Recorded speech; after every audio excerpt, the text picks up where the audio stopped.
108 যদি মতা হয় তেতিয়া তেওঁলোকে নিশ্চয় নাহিব, তেওঁলোকে ৰাস্তাৰ অজুহাত দেখুৱাই নাহে। সেই ক্ষেত্ৰত আমি কৈছোঁ যাতে এইটোত অলপ মন কাণ দিয়ে।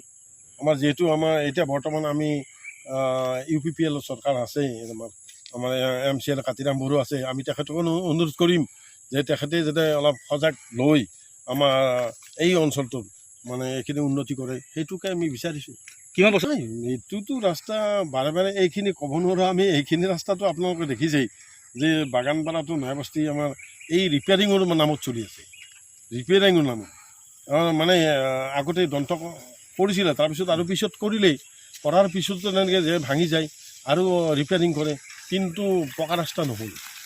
নিয়নে কি ইয়াত সোমাই আছে ৰাজনীতি আমি নাজানো দিয়কচোন, বা কিয় পকা নহয়।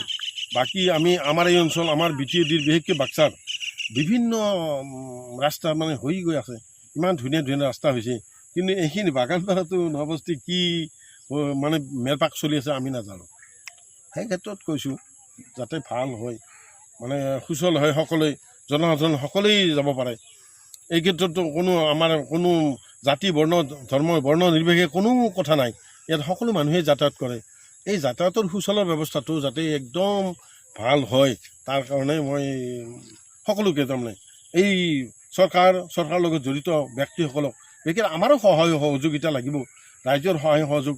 আমি যদি ইয়াত পানীখিনি হৈছে আমি যদি কাটি নিদিওঁ তথাপিও বেয়া হয়, সেইকাৰণে আমাৰো আমিও সহযোগ কৰোঁ। এতিয়া ধৰক এই ৰাস্তাত দুই কাষে জংঘল আমি কাটিছিলোঁ, আমাৰ এই ভূঞা চোপাই আমি কাটিছিলোঁ, এই জংঘল কাটি আমি চাফা কৰিছিলোঁ, কিন্তু সদায় মানুহে সকলো ব্যস্ত।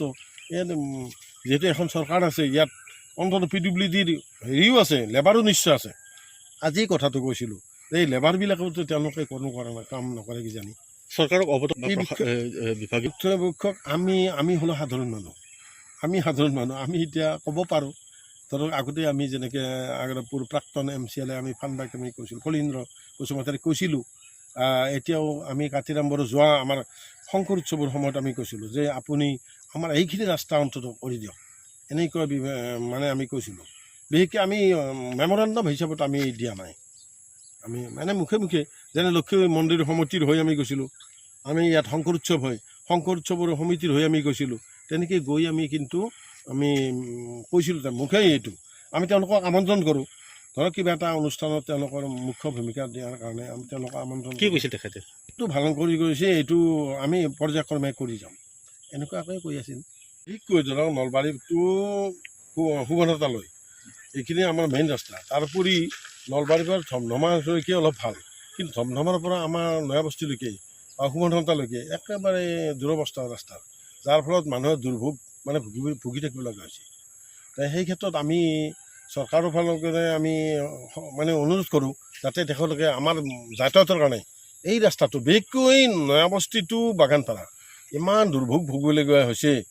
আৰু বাগানপাৰাটোতো ভঠলা হৈ তেনেকুৱা কদমতলা হৈ ধমধমালৈকে অতি বেয়া, যাতে সুচল হৈ সকলো মানুহ জনসাধাৰণে যাতে ভালদৰে চলাচল কৰিব পাৰে তেনেকুৱা এটা ব্যৱস্থা কৰিলে আমি ভাল পাওঁ। আমি ৰাইজৰ হৈ কৈছোঁ, ময়ো নোৱাৰে মানুহ কিমান ইয়াত দুৰ্ঘটনা ঘটিছে, বহুত দুৰ্ঘটনা ঘটে, মানুহ খোজকাঢ়ি যাব নোৱাৰা অৱস্থা। আপুনিতো দেখিছে কেনেকুৱা শিল কিমান ওলাই আছে। আৰু কিন্তু ইয়াত যিটো ডাম্পাৰৰ দৌৰাত্ম, এই ডাম্পাৰবিলাকতো অবিৰাম গতিত চলিছে, ডাম্পাৰ চলাৰ ফলত আমাৰ ৰাস্তাটো এই দুৰ্গতি হৈছে। যিহেতু চৰকাৰী ৰাস্তা ডাম্পাৰ যাবই, কিন্তু আমাৰ মানুহৰো যোৱাৰ কাৰণে সুচল কৰি দিয়ক, সেইটোৱে আমাৰ অনুৰোধ। তাৰমানে ল'ৰা ছোৱালী যাব নোৱাৰে, কলেজ স্কুল কোনো যাব নোৱাৰে, তাৰমানে একদম বহুত বেয়া। তাৰমানে চৰকাৰক বহুতবাৰ কৰা গৈছিল, একবাৰ তাৰমানে চৰকাৰে এইটো ৰাস্তা হৈ আৰু নোহোৱা হৈ যায়, এনেকুৱা হৈ আছে। তাৰমানে দুবাৰ তিনিবাৰ বা ধুনীয়াকৈ গ্ৰেভেল পাৰিলে মেটেৰিয়েল পাৰিলে, তাৰপিছত আৰু আকৌ নাই, তাৰপিছত আপোনাৰ বন্ধ হৈ যায়। এইটোৰ কাৰণে বহুত সমস্যা হৈছে। চৰকাৰক এইটোৱে আহ্বান আমাৰ, ৰাস্তাটো যাতে ভালকৈ কৰি দিয়ে, চুমান বাগানপাৰা পায় চুমান হতাক গেল, এইখিনিয়ে মোৰ ক'ব লাগে।